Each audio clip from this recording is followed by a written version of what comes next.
other of our guests to actually get into the studio. Recall before we went on the break, I already introduced to you the specialty of today's edition of the World News. First of all, we want to get a reaction of the cross-section of some Lagosians who went on the streets today to get their reaction about Nigeria's independence, if indeed we're truly independent or enslaved, and how they feel generally concerning the low-key celebration today. My name is Mrs. Sowore. This independence we are doing, we don't even know maybe we have any independence in this Nigeria, because we are still under the slave, because nothing is improved. We are still suffering. We don't know what our government is going to do for us. They should please remove us totally from slave. We are still under the slave. We are suffering in Nigeria. And now they are saying we have an independence. We don't have any independence, so we are still slave. We are still a slave. May God help us. My name is Hilda. I'm a business person, so I think we Nigerians, we have been enslaved because looking at what is going on around us, you see that things are not going the right way because of bad government. Why I said Nigeria is being enslaved is because there are a lot of things we are supposed to be entitled to. Good roads, jobs, but there's nothing. You see, people are suffering, no food, things are expensive in the market. So I think the leaders are enslaved. There are lots of tribalism. You see the Igbos, the Yoruba, everybody is just saying this one we are supposed to be doing. We are supposed to be, they are saying is the Yoruba. Okay, basically in Lagos here, you see Yoruba people. They are, how would I put it now?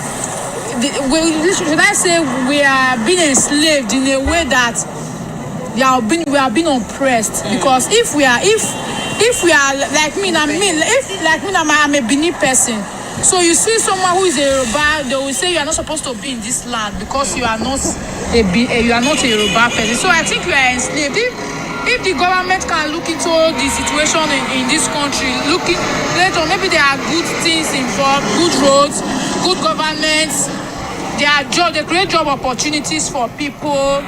You can work freely without you being embarrassed or being without people taking your things. I think it will be good for, because we are not happy.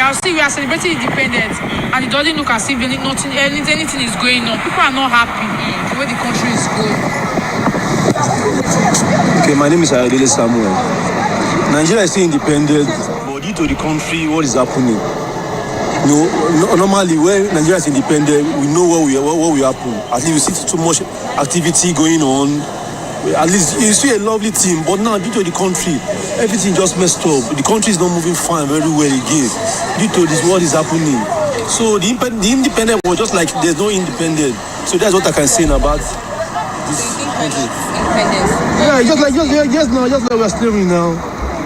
So I see the people that are money in mortuary. He's not independent at all. When I was small, this was jubilates. Independence is coming, but look at what they're doing. Nothing. It was just as if we're just money. Nigeria has gone. Full stop.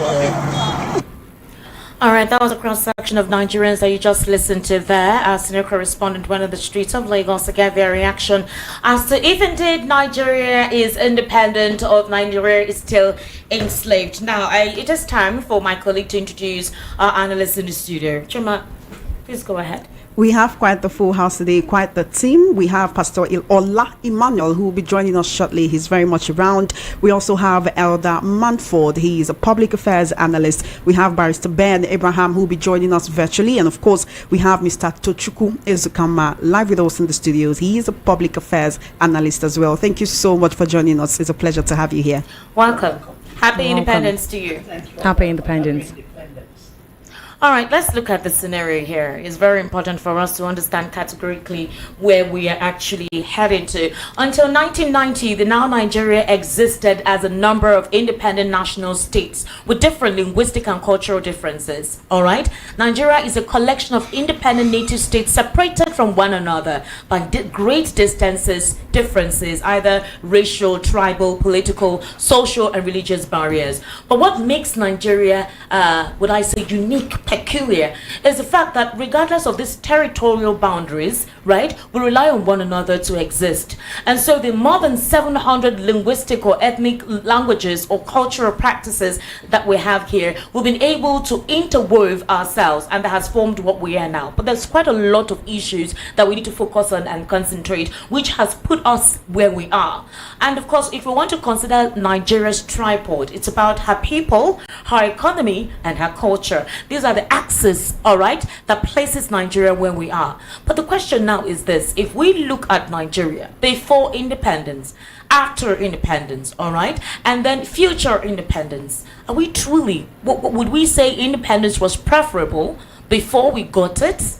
If we look at how the economy was at the time, would we say that after independence and during the introduction of the oil boom that set up a different pivot in our economy, what made Nigeria lose its grip? And how does it seem we're standing in this position we are now, when it feels like there seems to be confusion in the unique, peculiar way that this country was formed? That's basically what we want to look into. So my colleague could be starting off with that. Thank you so much, Esther. Building up on what Esther has said, I would like to wax a little bit historical and talk about Nigeria pre-independence, where the British colonial policies actually promoted cash crop cultivation, mining, and exploiting the country's resources for the benefit of the colonial empire. But in all of this, the British were able to build infrastructure like railways, ports, which they built to facilitate exporting of raw materials to the coastal regions. Right now, the discovery of oil in 1956 shifted Nigeria's economic focus from agriculture and other industries to oil exploration and export. Although it was initially profitable, this shift is seen by some analysts as the start of Nigeria's economic decline, where over-reliance on oil led to the neglect of other sectors and increased vulnerability to global market fluctuations. My question is this: pre-independence, we had other industries like agriculture that were functional. As soon as the oil boom came, these other sectors went moribund. We've been relying on imported produce so much, and our naira has taken a nosedive, currently exchanging for almost 1,700 to a dollar in a situation where oil price is decided by OPEC. The profit that is supposed to the oil is supposed to generate is not coming to Nigerians. Is our oil sector truly independent? When we had the free will after independence, how come Nigerian leaders since that time have not been able to handle the sector well enough? That question is for you, Mr. Techku. Oh, for me, of course, during the days of colonialism, life was better in Nigeria, because Nigeria was being managed by more disciplined, more responsible, more enlightened hands. The Europeans over centuries evolved. They had issues that we are having now centuries back, but by the time they came to Nigeria, they were seasoned. So they handled our economy, our culture, and all aspects with efficiency. But then came independence. Nigeria is an independent country. Nigeria is independent in every sense of the word. I listened to those that were speaking on the street. They talked about enslavement. Nobody is enslaving the country. Nigeria is the Nigerian elite that are enslaving the Nigerian masses. So after independence, we still had seasoned hands, a legacy of colonialism, those that were trained by the colonialists. We had the Azikiwes, Balewa, Tafawa Balewa, Obafemi Awolowo, and they did a good job considering the insinuating circumstances. Agriculture, we made our money from agriculture, the system functioned, they built infrastructure. But I think the problem of Nigeria, we had a lot of problems. There's no way you could have brought different ethnicities, different ethnic groups, roped them together, ruled them for 60 years and abandoned them on their own and not expect them to have problems. The question is, how much problem were they to have? And those political leaders handled these problems adroitly within the limits of human weaknesses. But I think the problem of Nigeria started with military rule when the soldiers came in. Would you say that was where the mismanagement of resources started from? Of course. Before, for historical reasons, Nigeria will remain a corrupt country. What you want to do is to manage the corruption. In the First Republic, for example, the politicians may have misappropriated 5%. But when the soldiers came, you have to understand one thing about the soldiers. Soldiers are trained to kill or be killed. So subliminally, soldiers live today as though they are dying tomorrow. There's so much uncertainty in their profession. And a man who has very little regards for the future will be hedonistic and financially reckless. Mr. Tochukwu Izukama, Yes. pre-independence, all right, we had the East, the North, and the South. At the time, the Southeast was not yet established. When we say the South, we had the Niger Delta Yes. and all of that as part of it. Now, we had territorial boundaries. Each of these regions were responsible to economically revitalize themselves. So Yes. basically, we actually relied on trade and investment, specifically on our agricultural produce. All right, what we produce is what we get to exchange across. And of course, with the colonial masters, we're able to export most of this. The advantage for the West, rather, at the time was they had the port here, so they could actually transport most of these things via the waterway. But a lot of things transpired during that period. We had tribalism, which was very rife at the time, regional differences, which brought about some stifling differences between each of the ethnic groups and the region. Now, some of these political elites were idealistic at the time, because for them, they felt that there were measures, traditional measures to handle these things, which was our traditional leaders, because they were the instrument through which communication was vital, and thereby we could actually have what you call a resolution impasse. What happened? What was that brokenness that occurred before the Civil War? The military intervention. Are you sure it was a military Yes, intervention? Before the military intervention. Before the military intervention, we had problems, or the problems were being managed. Okay. They were not out of hand. They were managed by traditional leaders? No, or they were managed political by leaders. The political leaders Okay. understated the role of the traditional leaders.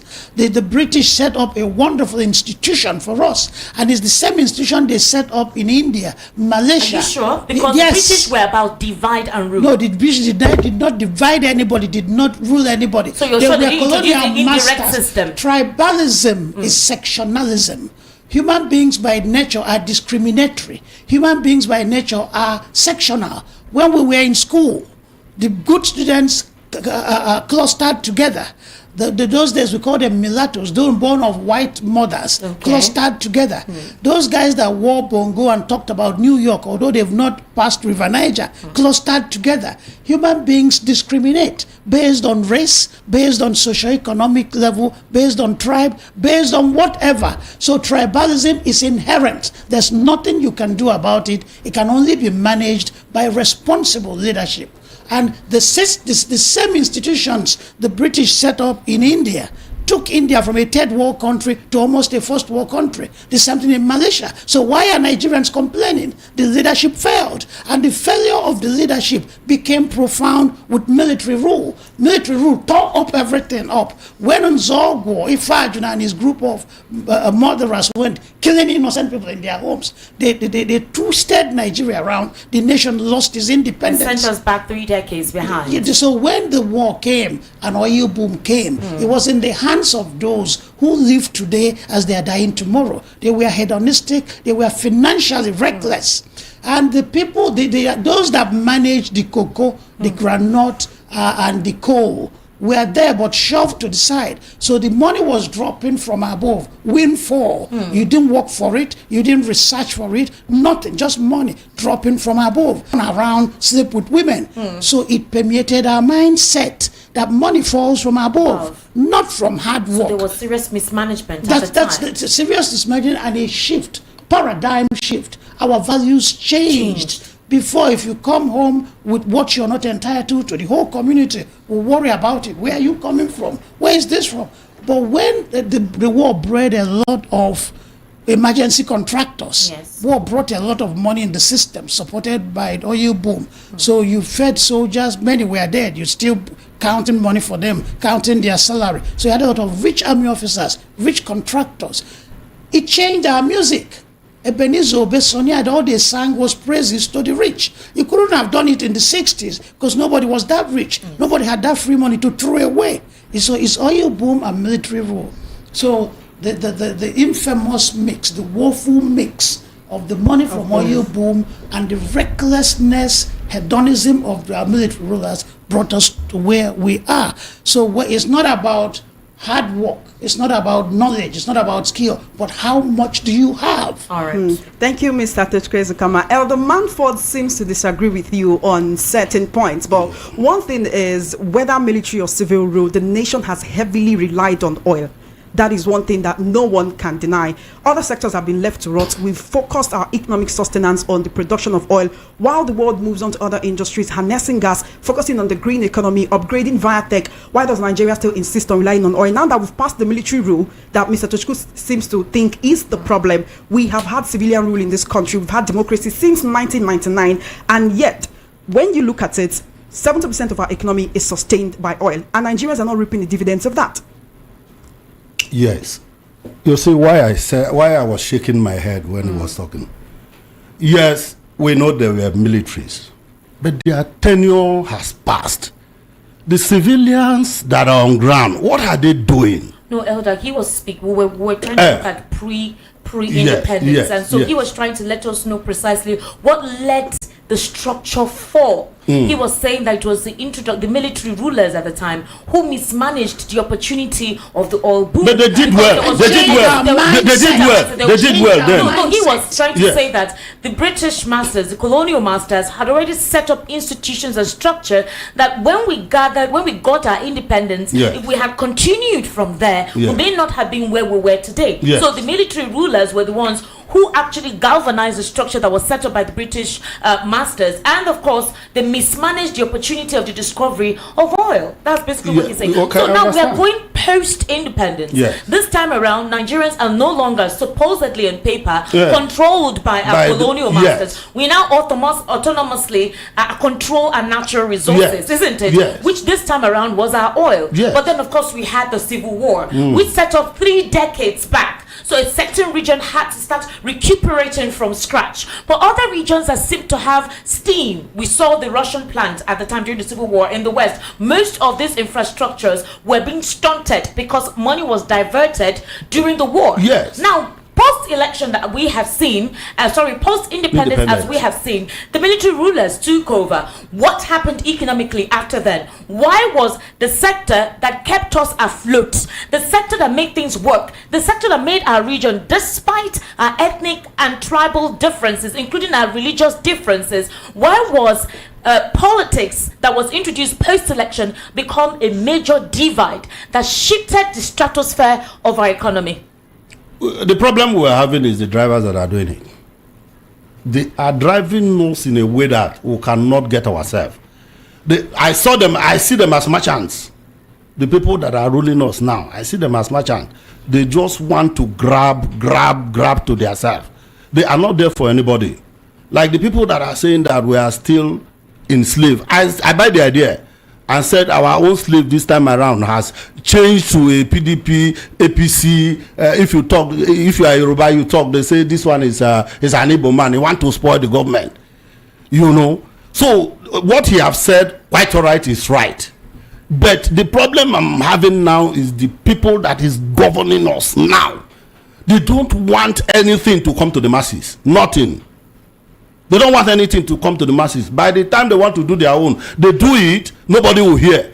But when it gets to the masses' own, it will take them years to come and do, even if it's one thing to the masses, which is not supposed to be so.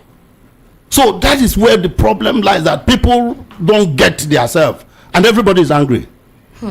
Everybody is angry because if people say we are hungry, everybody is hungry. All right, Chuma, you have more questions, please come in here. Let's manage our time. Yes. Everybody's hungry. Everybody's hungry. You see, when the soldiers came, soldiers are used to centralized command. So one thing the soldiers did was they started tinkering with the constitution that allowed each regions to operate in its own way. Powers were in the regions. The regions were almost semi-autonomous. But soldiers are used to move. Everybody moves. So Iransi could not countenance these semi-autonomous regions. So Iransi started weakening the power of the regions, which is Decree 34. Okay. Then Gowon came, weakened it more and more till the regions became totally ineffective. The Southerners, especially the Igbos who says Hausa Fulani, it's not Hausa Fulani, it's the military that did that. So when the military laid the wrong foundation, The genetic code of anything is growth. So if you plant a seed, it grows. 50 years that he said is the seed he planted. But it was 50 years ago. Is that seed that became the big tree that refuses to die, that you cannot cut off anymore? Thank you so much. We have Barrister Ben Abraham joining us right now. Barrister Ben will be on our judicial. We'll be talking basically on judicial independence, and he will be actually telling us a lot in that regard, judicial and electoral independence. I was thinking that Choma had more questions when it comes to post-election. When post-independence economically. I have more questions. So let's look at this, Mr. Tochukwu Izukama, because the judicial independence is quite important, and there will be a lot of breakdown in that regard. Mr. Abraham, welcome to the World News at 12. We sincerely appreciate you staying online, and we apologize for the inconvenience that took place today. Good afternoon. Good afternoon, sir. Thank you so much. Now let's look at our traditional economy. When the oil boom was introduced post-independence, there was quite a lot of trajectory at the time. It felt like with the leaders in charge, they didn't know what to focus on. Okay, so since we still had a traditional economy which was sustaining those at the rural areas and the rural communities, there were some policies that were now being implemented. Of course, the oil boom came on. The quest for industrialization, building of infrastructures, setting up bridges, creating more road networks, those were the opportunities that the discovery of the oil boom provided, isn't it? Yes. At what point did that stop?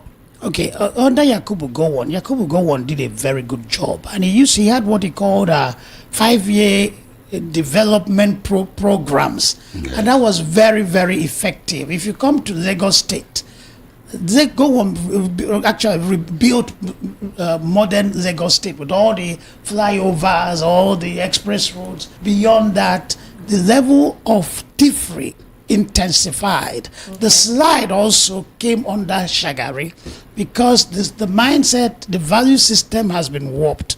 And under Shagari, you had more hands, politicians who came into power.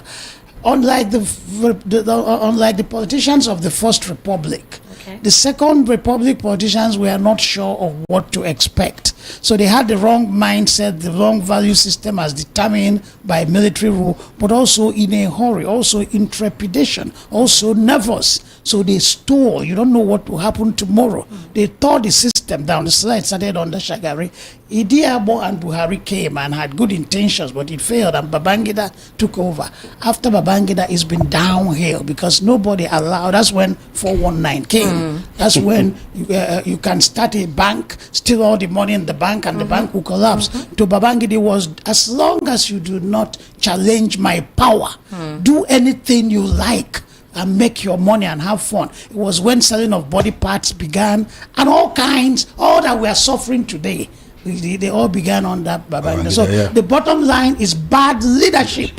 Let me tell you, even the way you behave in your bedroom is determined by your leader. Leadership is everything. So if we get the leadership right, everything else will fall in place. But with the present set of leaders, it's all going. Elder Manford, you seem to finally be agreeing on that point of bad leaders. That's where it starts. That's where it ends. In all of this, you're saying the rot we are seeing in the Nigerian leadership system started from the military era up until now. But even after the military left and civilian rule has come in, we have refineries that have not been working. We have refineries that they've been allocating money for turnaround maintenance to 4 refineries in this country. It's not been working. We know what's happening with Dangote refinery that recently came on board, the debacle with the NNPCL. Are we seeing in real time a hijack of our nation's resources into our nation's wealth into the pocket of a few in a situation whereby the NNPCL and Dangote refinery, they're having all of these issues, and yet the federal government cannot actually prop up the refineries that we have so that Nigeria as an oil producing nation Nigerian citizens will be buying petrol for less? Elder Manford. Our leaders were supposed to be ashamed to themselves. What is our concern with Dangote's refinery? What is our concern with it? We have 4 refineries. That's the indigenous refinery that is actually working. Yes, but the country is supposed to have its own refinery. The country itself supposed to have its own refinery. To have our refineries. But it's not working. It's not working. So what a thing that is not working? The Port Harcourt refinery. Sorry, a thing that is not working. How can you say it's your own? You just have a skeleton somewhere and say you have a refinery. It's not working. If it's working, let them tell us how many barrels of oil that is coming out from there in a day. So it's not working. All right. So we were supposed not to be in concern with Dangote's refinery. Okay, still on. I want to ask. Okay. I want to ask just one final question, so we can shift to judicial independence. Right? We've been talking about independence or enslavement, and do we have people, other drivers of the Nigerian economy, of Nigerian leadership, other than what we're seeing at this moment? Nigeria has relied heavily on loans from countries which end up influencing our economic policies. As of December 2023, Nigeria's bilateral debt obligations to China is at $5.16 billion. Buhari borrowed $800 million in May 2023, just before he left office, a loan which was reportedly to cushion the effect of fuel subsidy removal. Today, his humanitarian minister is involved in a corruption probe. With all of these high stakes, we're owing the World Bank almost $6.7 billion. Just yesterday, the president got the country got another $1.57 billion from the World Bank. With all of these institutions, with these high stakes, are we really in economically, or are we enslaved and bound to the whims and caprices of these lending institutions and nations, Mr. Tochukwu? We are independent, but we keep making a fool of ourselves. We borrow money, and then you go to the man that lent the money to you to ask him, I beg, forgive these debts now, I beg, make I no pay now. Is that man not a lunatic?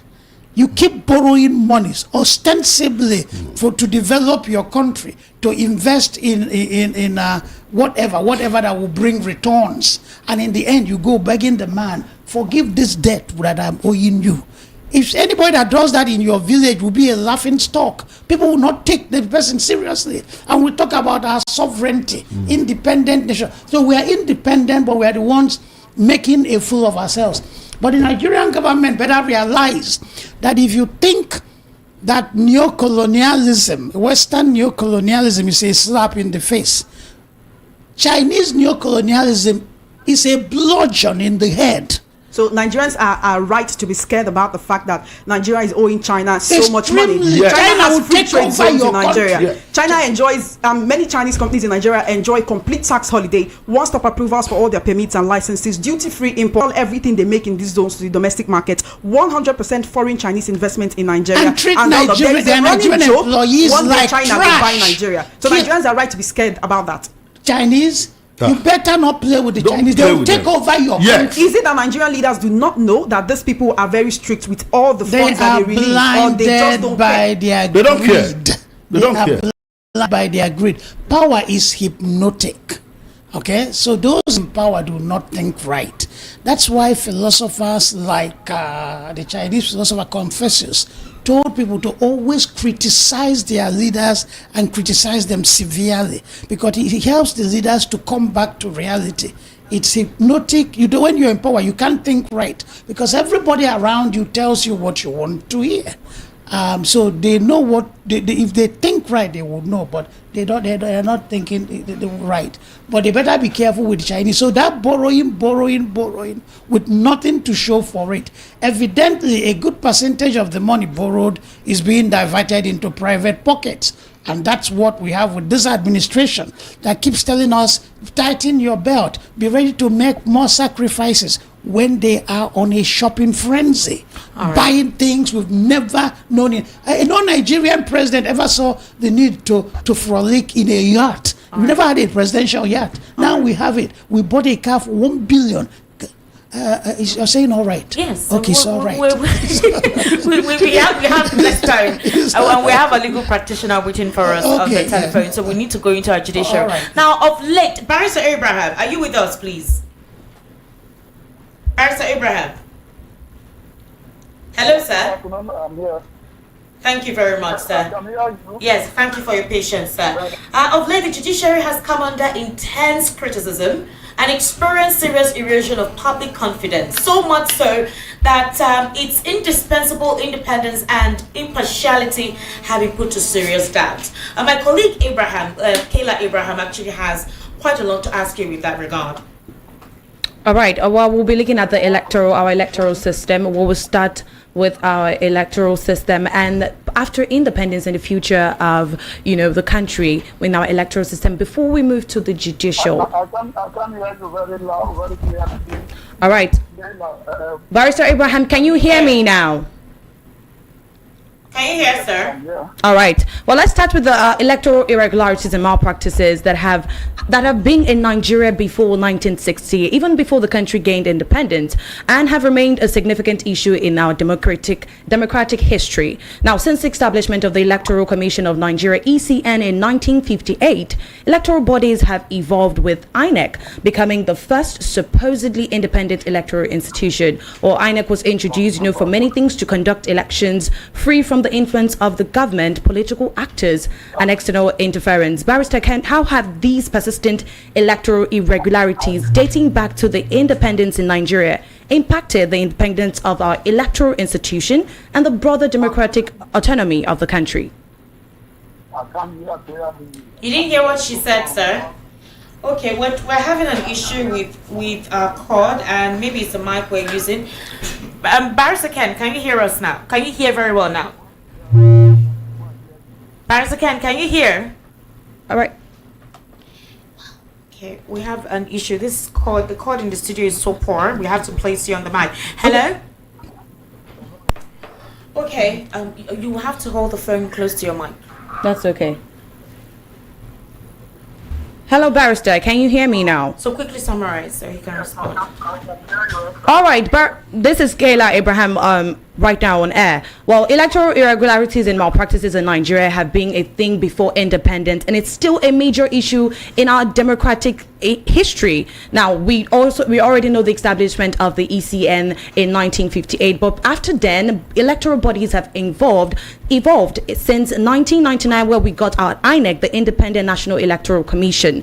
Now, how we've seen all of this, and INEC was introduced to conduct election. How have this persistent electoral irregularities dating back to the independence in Nigeria impacted the independence of our electoral institutions and the broader democratic autonomy in the country? Thank you very much. Very clearly and very pointedly. The easiest way to describe democracy is to erode people's confidence in the processes that bring about leaders. Okay, and anywhere you see that, just as we see in Nigeria, up until the last election, 2 days ago, the door of cycle election, anywhere you see that, we are just, what you see, a recipe for anarchy at least, and at most for Armageddon. Here you've mentioned pre-independence. You've taken time to bring it up to the INEC of today, the 2023 elections of us are concerned. It was a sham. Now, we are going to be situating this discourse in the context of one, the kind of people that make up our electoral institutions, and on the other hand, the leader, the political elite, who want to muzzle people's opinions, right roughshod over people's choices, and get themselves into power, not for leadership or for the sake of the people, but for their selfish. And so these two, we need to juxtapose this. What kind of people do we see in our electoral body? If you take time to look at the kind of cases, election petitions, the gradual increase, of course, after 2003, in 2007, after the elections, we had a steep rise in the number of election petitions from 720 to 2003 to 1,200 and something in 2007. That came about as a result of people not being satisfied with how the elections were conducted. Okay? Yes. Now we look at the 2011, you saw that it came down again in 2015. Yes, and then we had, yes. We had a 2023 election.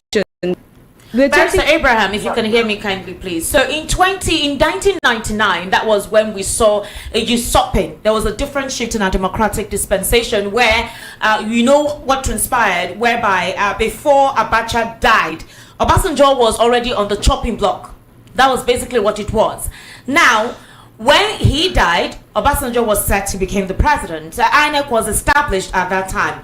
I want to reel out instances of elections that took place and how they did not represent the interests of the people and the autonomy that that particular electoral institution was meant to represent. We saw how the 1999 elections went. We saw the 2004 elections, 2004, right?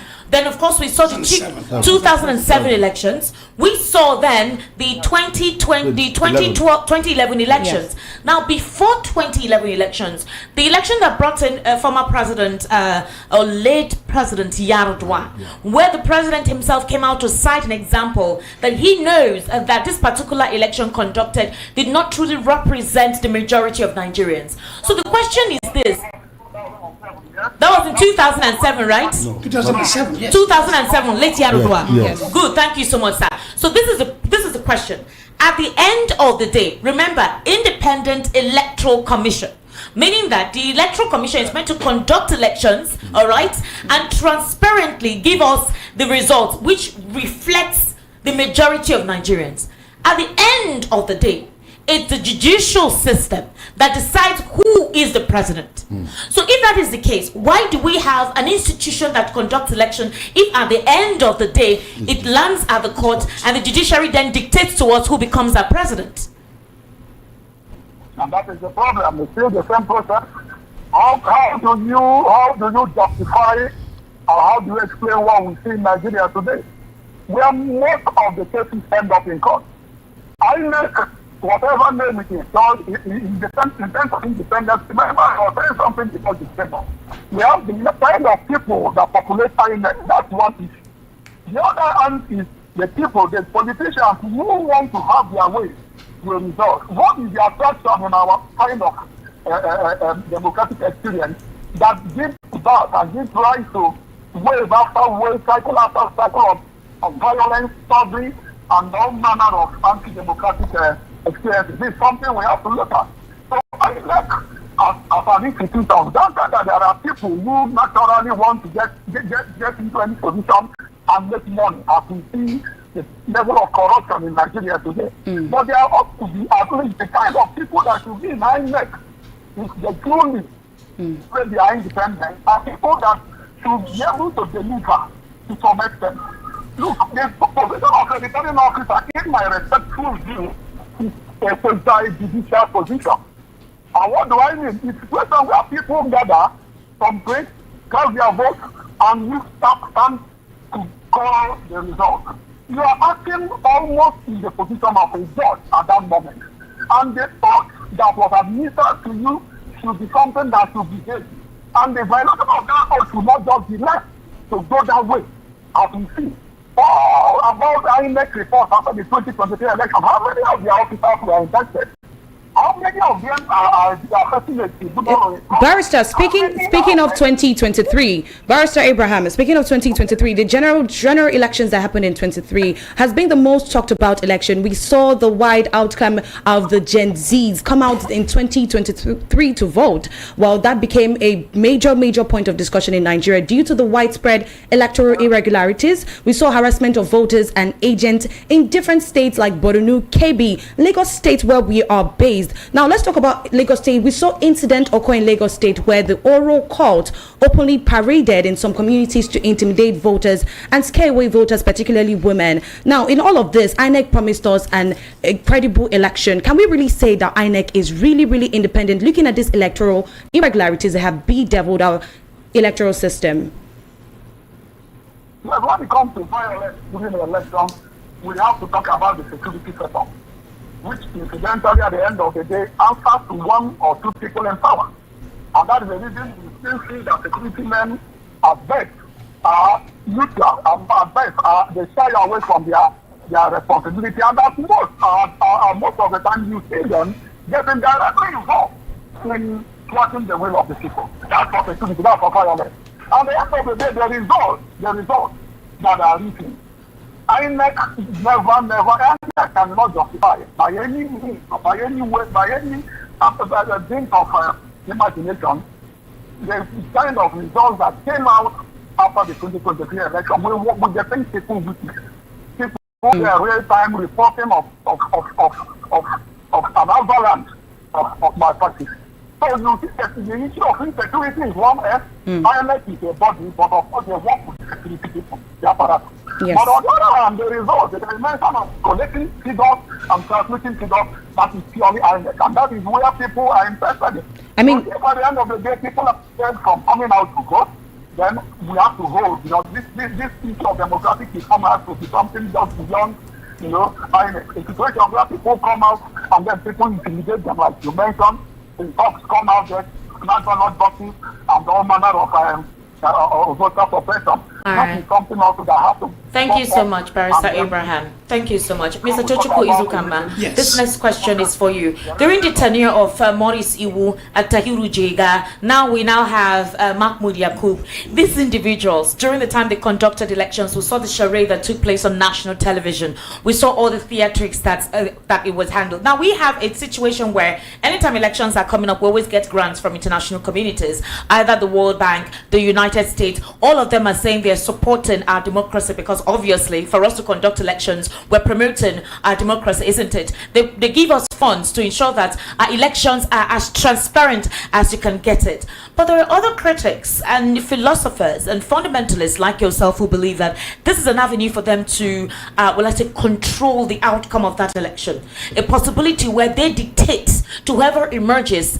That is why those funds are being channeled. And of course, that is one of the reasons why our elections will never remain independent or autonomous so long as we have these supposed colonial masters influencing the outcome. In other words, post-independence up till now, our electoral system, are we still independent if we have all these external factors influencing? Are we still independent in the outcome of the leaders who come out from the conduct of these elections via institution? And in the same vein, after these elections are conducted and then we proceed to the court, the judicial influence too from these political powers and these external factors, at what point will this terrain change? I don't know if you get my point. Yeah, well, why do we believe that every foreign influence is negative? Okay. The Westerners are out to destabilize Nigeria. They are out to truncate our progress. Nobody's truncating our progress. Nobody's holding us back. So you don't think the funds have any influence on the outcome at all? The white man came here, studied our languages, alphabetized it, and wrote it. My grandfather went to school maybe 3-4 years, but could write good letters in Igbo. My parents can write Igbo very well, read Igbo, but most Igbos of my age and beyond cannot speak Igbo and write Igbo at all. So the colonialists, with all his demonic, satanic, destructive influence, taught us Igbo. We've learned it, we speak it, we write. Today, in Igbo land, children don't speak Igbo in school and write Igbo. Who is killing who? They established institutions that would have made us strive as a nation. We tore them down. The rail system worked. Like you said, the produce, the agricultural, we were agricultural sufficient. But when the oil boom came and we expected money to fall from above, you don't work for anything, you sit around and chop money. Was that the white man that taught us that? So the white man's influence has not always been negative. It has to a very considerable extent been positive. So whoever, if we choose to take money from them because they don't force the money on us, we are gluttonous, we are financially reckless. So we keep borrowing, like you said. So this one is a windfall money. Why wouldn't a man who wants to borrow take the free money? So a Professor who did an outstandingly bad job with his master Olusegun Obasanjo. Obasanjo was quoted as saying that even Jesus Christ cannot conduct a free and fair election in Nigeria. Was that the white man talking? Sheikh Stevens in Sierra Leone told people, his members of parliament, why are you worrying about an election? How can the pieces of paper we printed remove us from office? So to him, it was just a sham. It was just a waste of time. Was that the white man talking? Sorry, sir. Mr. Elder, I'm coming to you. Let me ask you, how many protests organized in this country are you aware of? We don't protest anymore.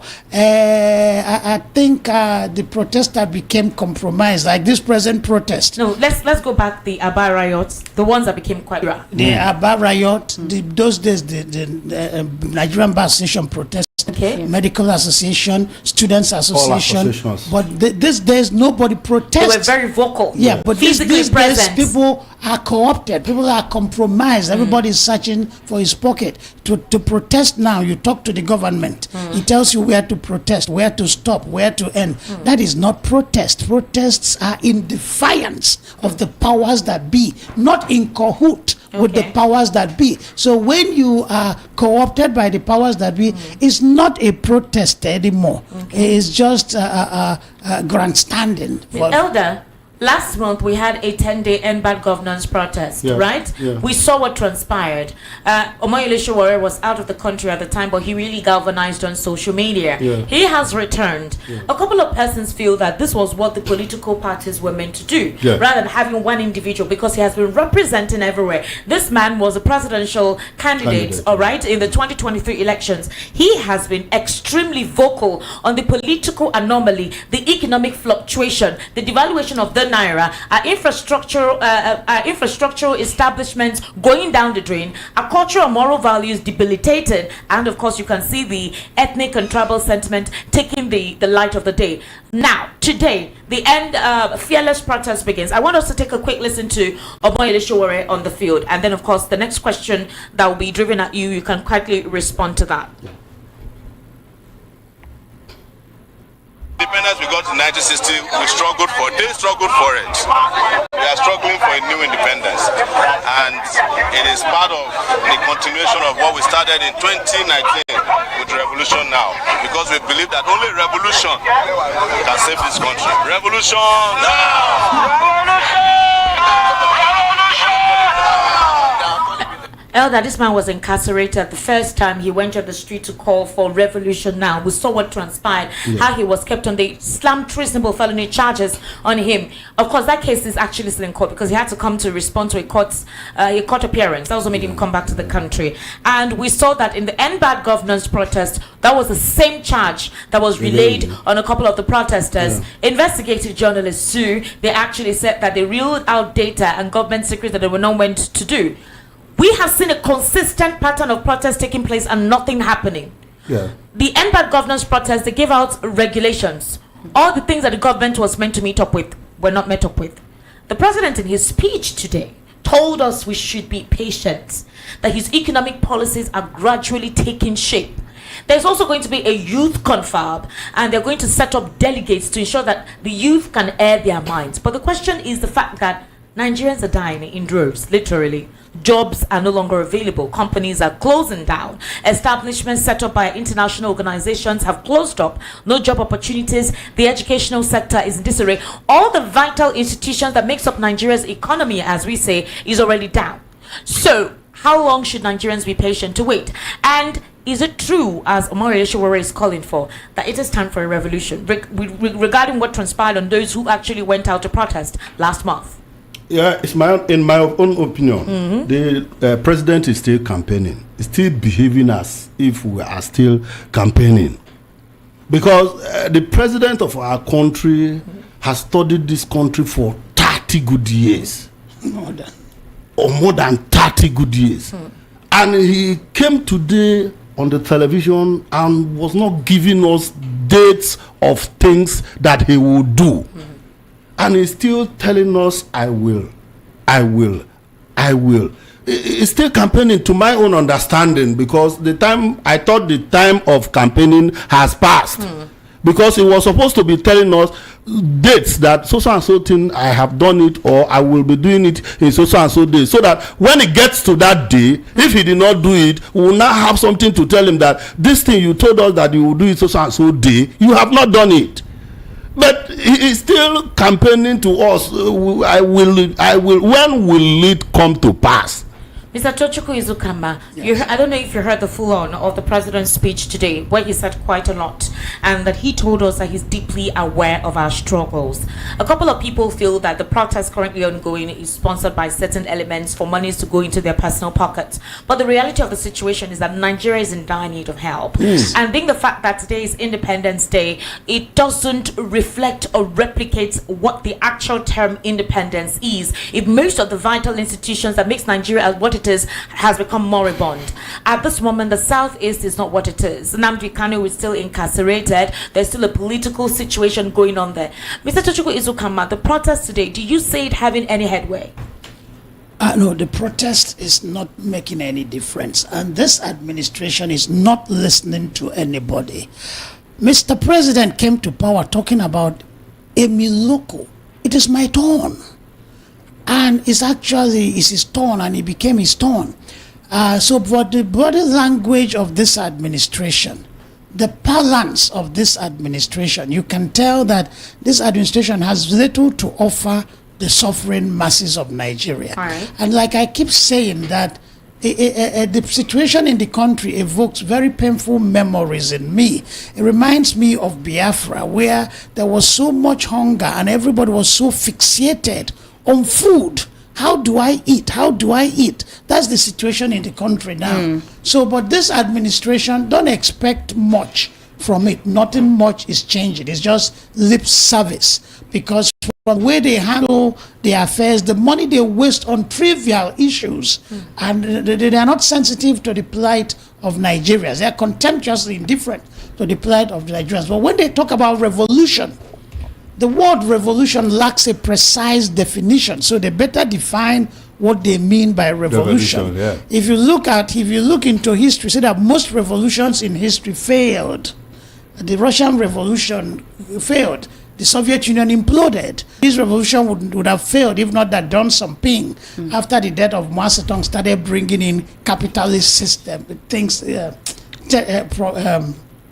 tools into the system. So let them be careful with this revolution thing. You said let them be careful. Yeah. With the What is process. revolution? No. Okay, That okay. language- A Okay, the protest language. is not revolution. Yeah. Okay. Revolutions will always fail. In cases that countries that succeeded, the system evolved. So let them protest.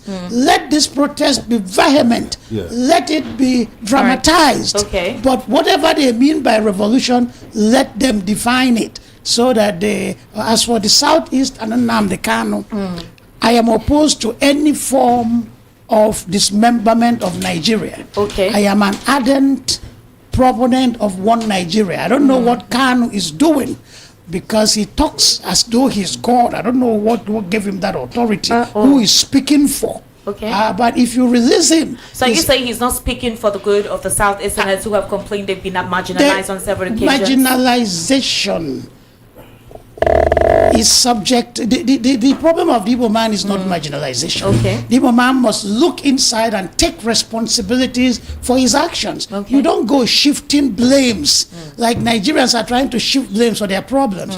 The South is shifting blames for his problems. So you're saying that they're not looking into what the problem is, rather they are advocating The problem something else. of the Igbo man is Biafra. Biafra destroyed everything we had. Biafra had nothing to do with the good of the Igbo man. That's why the Igbo political elite objected to Biafra. It was a one-man show. Emeka Ojukwu and his power and his ambition. It failed. But there was a referendum that was conducted earlier, e-voting referendum anyways, that was conducted by Simon Ekpa, and there were quite a lot of Igbos who actually Many wanted that. Igbos want Biafra, but the masses do not think. The masses follow. After the Civil War, because our leaders believed in one Nigeria, the Azikiwes, the Timber and Calibers, Igbos started believing in one Nigeria. When a new group of leaders who talked about secession came, they started talking about secession. The masses don't think they believe anything. Okay. So that's not the issue. But are you releasing him so he stops talking about Biafra? Are you releasing him to continue with Biafra? The law of Nigeria says that any attempt to dismember Nigeria is illegal. Okay. So you release him to continue with his illegality or to renounce Biafra. So I don't know what they are talking about, and I am not interested. An activist should be ready to lay down his life for what he believes in. Well, you think so? And an activist should be ready to go to jail. Sowore will lay down his life for what he believed in. Martin Luther King Jr. laid down his life for what he believed in. Malcolm X laid down his life for what he believed in. So what is wrong with arresting an activist? That's part of the deal. He's been there for 4 years, an adequate trial. The processing is taking so long. 3 judges How have many recused themselves from activists have continuing. gone to jail and died in jail? He's an activist, and if he's for real, he should be ready to live with the exigencies of activism. You cannot be an activist and live the life of a movie star. So why are we lying to ourselves? You lead people into trouble, get them killed, disrupted Igbo land. In the end, Ojukwu ran away. Now you're talking about leading people to trouble, convincing them to die for what you believe in, and you want your own freedom. It's all hypocritical, and I'm not a party to any form of secession. You don't believe in... No, we're not even talking about secession at this particular point in time. The clamor right now is for him to be released. On what condition? Let him be tried. After trial, if you are innocent, you're released. If you are guilty, you go to jail. But release you without trial, what does that denote? Did you commit any offense? No. Then get trial and be set free. Did you commit an offense? Then get tried and go to jail. What's the big deal? deal about an activist going to jail. Well, you've seen The activists go to jail all over the world. Other non-state actors have come in place where they have been released. Do you see Sunday Igboho too, who was Do you fighting know Barrier? why? You saw this other man, Do you know why? too, and through the Attorney General of the Federation, and Do this you man know were released. why Asari Sunday- Dokubo is there having his Do own you non-state know actor why? boys. So why? That is why the clamor is there. Why is he still being incarcerated? If you say as an activist, he should stay on. In Igbo, in Yoruba land, they respect the elders. They have a consensus. You cannot do anything without the approval of the elders, or the masses will abandon you. In Biafra, in Igbo land, anybody comes from anywhere, talk his nonsense, denounce the elders, denounce the kings, denounce the governors, and people follow him. So when you get into trouble, because you are a renegade, a loose cannon, you bear it on your own. The Igbo leaders are opposed to the beliefs of Nnamdi Kanu. But in Yoruba land and Hausa land, because you have the consent of the leaders, they will fight for you. So you're Nnamdi saying- Kanu has no consent of Igbo leaders, Igbo kings. Are you sure? To him, Biobion, is a saboteur. The Igbo governors are slaves to the Hausa. Everybody is wrong, just him. So if he gets into trouble, he's a lone ranger. Lately, we saw the House of Representatives, some members and some southeastern governors actually write to the president to see how they could come to a political impasse for his release. Doesn't that counter what you're saying, that some of the Igbo leaders are not advocating for his release? Are you telling me what people said or what I'm saying? No, this is basically what is The Igbo elite is opposed to Nnamdi Kanu's So it release. is actually true what Allah is saying. The Igbo elite is were in cahoots with the Python dance. He became a handful for the Igbo elders and elite. So in the north, these renegades, these activists play in line with the powers that be. In Igbo land, these renegades, these activists go against the powers that be. When they get into trouble, they look for the support of the powers that be. How can it be? The apartheid movement. Okay, go on. The youths that radicalized the apartheid movement took inspiration from Mandela, although he was in jail. PLO was disorganized, driven from Beirut. But when the Intifada came, they went to the PLO leaders who advised them on what to. Then you have people to rally around you when you get into trouble. You cannot eat your cake and have it.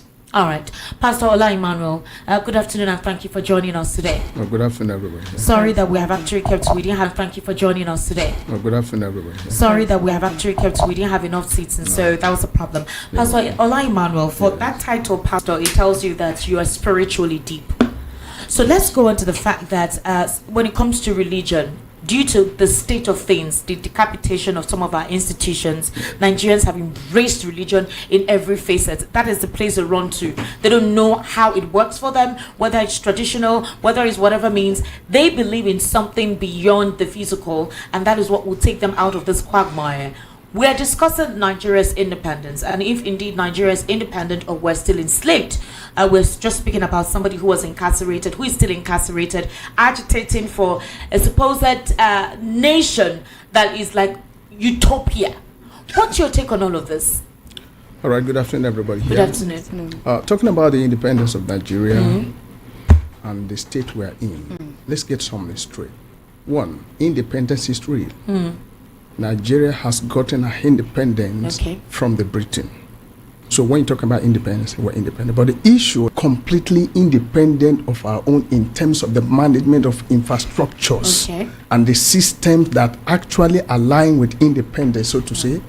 So that's one aspect of it now. But looking at it as it is, the trajectory of independence in Nigeria and where we have been, the truth of the matter is that we're not independent. Reason being that it's like a man who goes to the market to buy a good, haven't paid the price for that good, and the buyer still have his rope on it. That's exactly the experience of Nigeria as a nation. We are still under the firm control of the Westerner. And that's the reason why we can't make any valuable decisions. Like the gentleman is speaking. The problem with Nigeria is we are quick and we continue to blame successive failure over the years. 64 years child, if permit me use that word, a child that is born 64 years ago is still crawling not being able to see it unaided, or to talk about walking, or to talk about running or setting pace, is an abnormal child. So if you ask me, I'll tell you that Nigeria is an abnormal nation as a result of the way we do our things. Without being looking at the implication of it now, the future, and whatever. So that's just what I would say when we talk about independence. So like I think his last statement was talking about the man who has been incarcerated and questioned. The truth is this: you cannot fight for a people who you are not united with.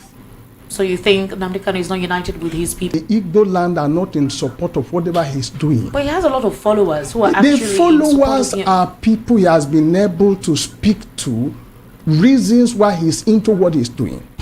Because he is an individual person, if you permit, perhaps I stand to be corrected. Okay. He's an individual person. No, for you to fight for people, here is a studio of VOP. If we must agree on something to say, it's something that will say we want to do it, and if we agree on it, we all move with one voice. But in a situation whereby you have different opinions over this thing, then it means that something is missing in his agenda. So if he's going to get it right, he needs to return back to business, go to the drawing board, have a meeting with the Indigos. Are very strong people. I love them for their unity. But if they don't come together to agree this is what we want to achieve, then this will continue to remain a struggle without Samantha, what do you have to say to that? I disagree with two of them. Both of them? Yes. All right, please let me hear what you say. I disagree with two of them because our opinion, whatsoever we'll say here, is not the general opinion. Okay. Because a lot of people that follows him knows exactly that some of the things we are saying here are not the truth. They are not true. Okay. Because if you say the elders in Igbo land did not follow him, what of when the court have said, let him go? What of when the court have said, let him go? Why did the court not leave him? So it is not because the elders, it is not because the elders do not want him to go. If the president stands to them and say, go, he will go. Whether the elders are there, whether they are not there. So it's the country that is holding him. The country? Yes. What country is that? Nigeria is holding him. If the president make a word, if the president constitutes Nigeria? Let's President. Yes. Okay. If the presidency say today, go, we have leave you, as the Attorney General did to others. Yes. They will let him, he will go. Mr. Itochukwu Isokama, you have an So if Mr. Itochukwu said that the Igbos are the one holding him, I didn't say that. I disagree with him. No, he's saying the political elite. Yes, the yes. Igbo elite. Yes. Are not happy. They are opposed to it. They are opposed to it. Right? Yes. Okay. But if the president today see reasons why he let the Mietiala and others and go and they left just like that and say go, nobody will hold him to stay there. He will go. Mr. Tochukwu, because of what is going on in the southeast now, have you gone to the east lately? You've seen all the several checkpoints. It's almost like there's a war in that particular axis. Yes. There's another one again now. They want to do. They want to bring all this Boko Haram. No, it's not Boko Haram. Okay. It's not Boko Haram. Sorry. Barrister Abraham is going to respond to that. Sorry, Mr. Tochukwu, please continue. My problem with the Igbos is that we look at our problems, but we don't think of the cause. Okay. We want to blame it on somebody else. All right. ECSN, IPOB, and other renegade criminal groups that are operating in their name go and shoot a policeman, 3, 4, 5 policemen, and you kill them. What do you expect the police to do? They will have to go into the neighborhood looking for suspects.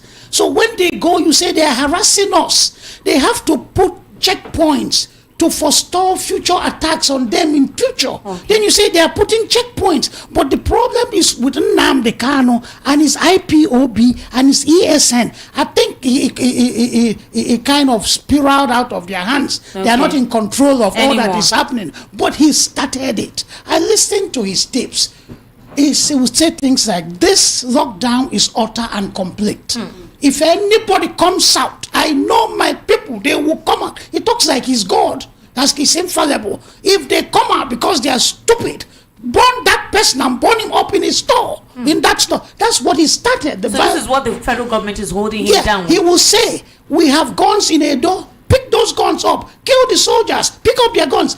He started it. Maybe now he's not in total control. But if people, his groups and renegade groups associated with him, go killing policemen, won't the policemen defend themselves? And ironically, most of the policemen they are killing are Igbo policemen stationed in the east. If you go to most police stations in Igbo, there are disproportionate percentage of Igbo. So won't they defend themselves? When they defend themselves, you blame them for hatred, for genocide, but you are causing the problem. Why don't you denounce Nnamdi Kanu, denounce IPOB, ESN, and the people causing the problem? You will not.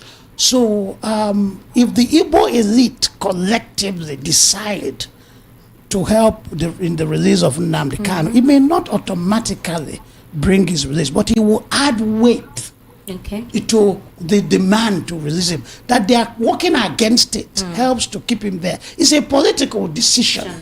Yeah, and the president is not under pressure from any major Igbo group to release him. They are opposed to it. But a lot of persons will argue with you that it's just like what is going on in the Northeast. Not just the Northeast, in fact, everywhere. Boko Haram has penetrated everywhere. And there's no consensus as to see how to eradicate them. Yeah. There are persons within the executive. I'm sure you've been listening to the Zamfara state governor say that the elites are sponsoring insecurity in real time. These guys are heavily armed, fortified. The kind of weapons they carry is not ordinary. There are leaks within the Nigerian military that actually causes what you call no trust in the system of communication. So before these guys leave or before they go anywhere, they already tell them where these military men are stationed.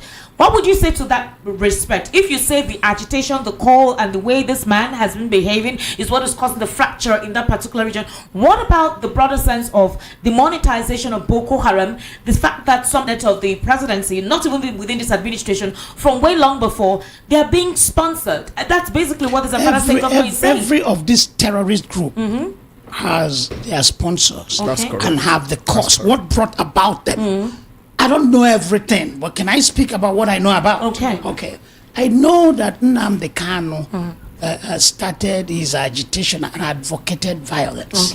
He set up a private. You see, when they went to get him in his house, they say they attacked his house. But you go to Equity with clean hands. The judge gave you a bail. You breached every condition of the bail. The law in Nigeria is that you cannot have a private army. You had your Biafran Defense Forces, whatever you call them. They lined up, you were guard of honor, you were inspecting them. That's setting up a private army. So you have breached your bail conditions. You are breaking the law. So if the soldiers are going to get you, you are already causing trouble. But you say they came to invade this house. They didn't invade this house. He didn't bloom out of a void. He caused the trouble. No. So he did not cause the trouble. If you breach your bail agreement, the police might choose to rearrest you. He did not breach. Excuse me, breach. He did not breach. No, hold on a minute. He did not breach. Hold on a minute. One of his conditions is that you cannot be in anywhere with more than 7 persons, something like that. But he was addressing crowd. People were trooping to his house, and so on and so forth. And then you formed a private army. That's illegal in Nigeria. So he breached a number of rules. But Bello Bodijo did the same thing. Now he's released. Yeti is a Fulani organization. They have the backing of Fulani elite. They are not lone rangers. They are not renegade groups. They are not loose cannons. They are not loose cannons. To the people that sponsor them, who sponsors? The Fulani herdsman cannot afford an AK-47. Who is giving him the AK-47? So in this case, powerful is in the case he is because he's a lone ranger. He's a loose cannon. He has no respect for Igbo institutions. He has no respect for Igbo kings. He has no respect for Igbo. What about Asari Dokubo? What about Asari Dokubo? What about Asari Dokubo? Asari Dokubo is in a class by himself. Oil sustains us in Nigeria. So he doesn't have anybody because he has his boys, he has his henchmen, he has his own military team. And he can blow up the oil pipes. Kanu cannot burn his boys, can blow up the oil pipe. And when it comes to oil pipes, the economy will collapse. Madam, no go go London shop again. You see, I've said whatsoever we said here is our different opinion. It does not mean that what we are saying here is the reality on ground, because those were not the reality on ground. All of us were alive when Kanu was granted bail.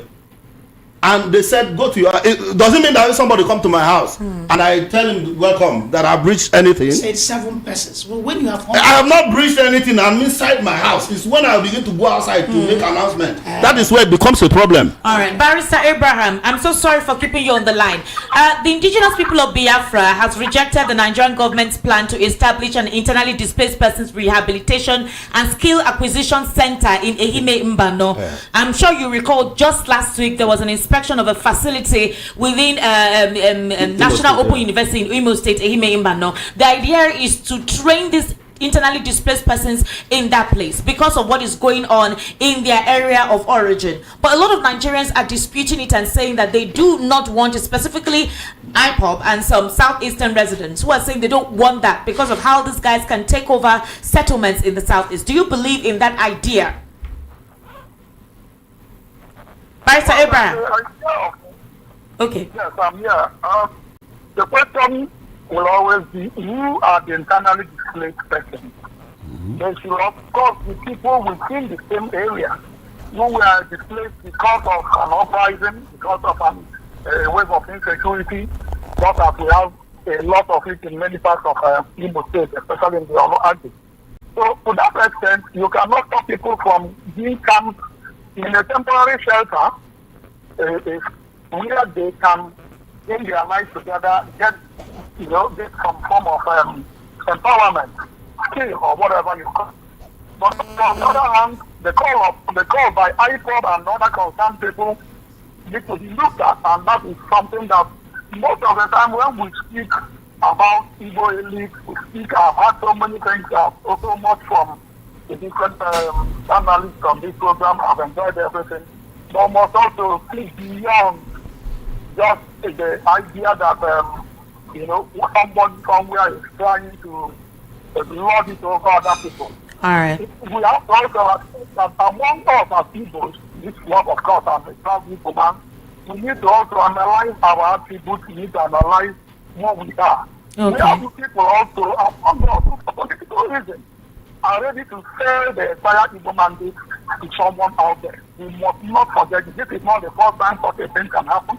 But when people have concerns about who are going to populate that camp, it should be something that should be outrightly thrown out of the window.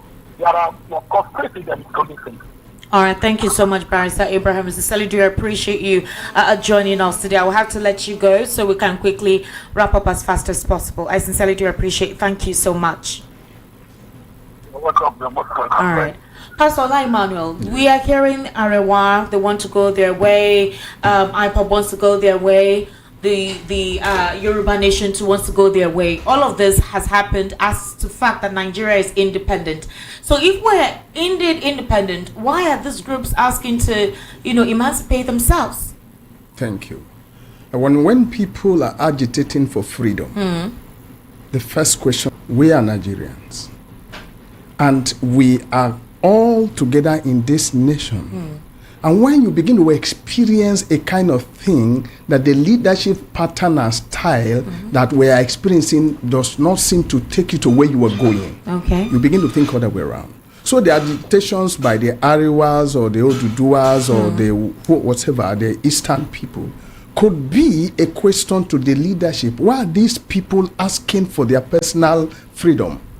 And that boils to the fact that we're not being led very well. Okay. Are you getting what I'm saying now? Because when people are calling to leadership position, what should be their priority should be to govern the resources and lead these people, give them comfort, satisfaction in all sides. But Nigerians as it is today, we're not saying that. So that's the reason why people are doing that. If the forefathers who struggled to give us this independence, please permit me to say it here, that the independence we are talking about is not a free gift from the Britain to Nigerians. It was a struggle.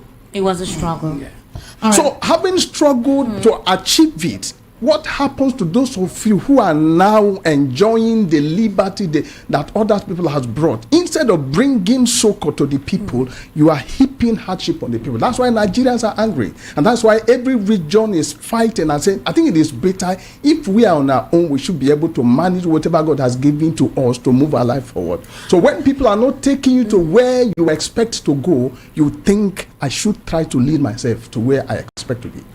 Pastor Emmanuel, you mentioned the fact that with everything we've been discussing today and what we can see was obtainable in the country at this time, then we are not truly independent, right? Mr. Tochukwu and Elder Manford are not of the same opinion. I'm with the same opinion. That we are not truly independent. No, Mr. Tochukwu thinks that we are independent, but bad leadership is the bane of the country. Everyone has agreed that bad leadership is the problem. Nigeria's inflation is currently at about 33.95%, and that is just what is reported, because what people are seeing on the streets is much more than that. That's true. Arguably, the flotation of the naira, the removal of fuel subsidy have increased inflation to what we are seeing at this moment. These were IMF and World Bank policies which Nigerian leaders welcomed, they embraced it, and now Nigerians are suffering for it. How can we actually reduce dependence on foreign multinationals so that we can actually assert our independence as a nation for the past 64 years? You mentioned that at 64 you can't be crawling. What will it take Nigeria to run, fly, and soar? Thank you. For Nigeria to get to where we should be, we should look inward. We should be able to look within ourselves and know what we are capable of doing. And that's why I made that statement that a child that is crawling at 64 is an abnormal child. The Nigerian leaders do not believe in the intellectual giftings of reasoning that God gives to us. And that's the reason why, with all the internally generated revenue within the nations, as much as our focus is only on the oil, what about other things? Before the oil came, were we not surviving? When they gave us, there are a lot of things. The cash crop agriculture was one of the source of income to Nigeria. So for us to survive, we must stop depending on the West for having a way forward. Until the Nigerian leaders look into that, it will go worse by the day. Yes. Kela is going to ask you a question, but quickly, to chip into what he's saying, I want to ask you this finally. If you believe that the leadership is the problem, if you believe that the agenda of Biafra coming together is an anomaly that it can never take place, why are we having the protest ongoing? Despite whatever resolution that could have been put together to forestall all of these issues. Today, Omoyele Sowore is joining the protest. We've not seen any political leader right now joining this protest. The opposition is meant to take the voice, all right, who have been criticizing this administration ever since they came on. They're not on the streets. This man is on the streets with this individual. What does that describe to you concerning the supposed democracy we practice and this time that we're celebrating independence in low-key, like the president said? Nigeria has a lot of problems. Our problems are bewildering. Our problems seem intractable. But I do not believe that the solution to this problem is in the dismemberment of Nigeria. Some people may disagree with me. I also do not believe that secession is self-determination. They are mixing the two up to manipulate the masses. At different points in Nigerian history, different regions called for secession. Obafemi Awolowo, I think it was in 1954, said that if Lagos is not made part of the West will secede. He did not. Murtala Mohammed, in the coup of July 29, 1966, that killed Ironsi, was shouting with his men, Araba. Araba says, separation. We are separating from Nigeria. He did not separate. Ojukwu talked his own separation and tried to separate. And that undid the Igbo man. So there will be no secession until Nigerians as a group, different groups are calling. This is, to me, is just brinkmanship. It's just grandstanding. But when Nigerians collectively decide to go their separate ways, it will happen. But when is the Igbos, some Igbos, about 10% of the population, the Igbos make up like 20%. But since all Igbos do not agree with secession, let me see, it's only 10%. 10% want to impose his will on 90%. It is impossible, and it remains impossible. So if IPOB is for real, let them start a campaign to convince other ethnic groups of Nigeria on the need to secede. And once, like the Soviet Union decided to go their ways, they went. Yugoslavia decided to go their ways, they went. But in Nigeria, it's one group fighting the whole country. You will fail and fail and fail and continue to fail. All right, Elder Manford, finally, looking at the trajectory faced in the judiciary and our electoral system since independence, what is the future prospect for our judiciary? You do recall that the Ondo elections are coming up. Anambra election is coming up next year. We also have the 2027 general elections coming up. I mean, what measures do you think are necessary to ensure future leadership remains insulated from political influence in our judiciary and the electoral system? Thank you. For now, I don't think there is any future. Why do you say Yes, that? there is no future. Why? Because of the pattern that the election is taking. The pattern this election is taking at, there is no future. That's the 2027 election. This one that just So this the is- election, this is- yeah. Or the Saturday elections. This in Lagos Saturday State. that passed. Okay. There is no future for the Ondo own. That is the truth, because the people that have decided to be manipulating it have not stopped. So in other words, you're literally telling us now that the institutions that defines our independence are not independent. They are not independent. So you believe Nigeria is still enslaved? Yes. And they will still be. We are only deceiving ourselves with our mouth. Pastor But Ola, inside our heart, we know that it's not going to be possible Pastor Ola, because do you of the agree with interest. that? Do you agree with him? Yes, and I'm going to add to it. You agree with him? But you said earlier that you will not say we're totally independent, but we are independent. We're talking about the election here. We're Okay. talking about what will make a way forward going, looking at the elections and whatever. Now. The essence of elections is to ensure you bring in new breeds of leadership. Okay. But as it is in Nigeria today, the election system, it's not good enough to bring about the freedom. So in other Because words, election, INEC is not independent. So INEC is enslaved.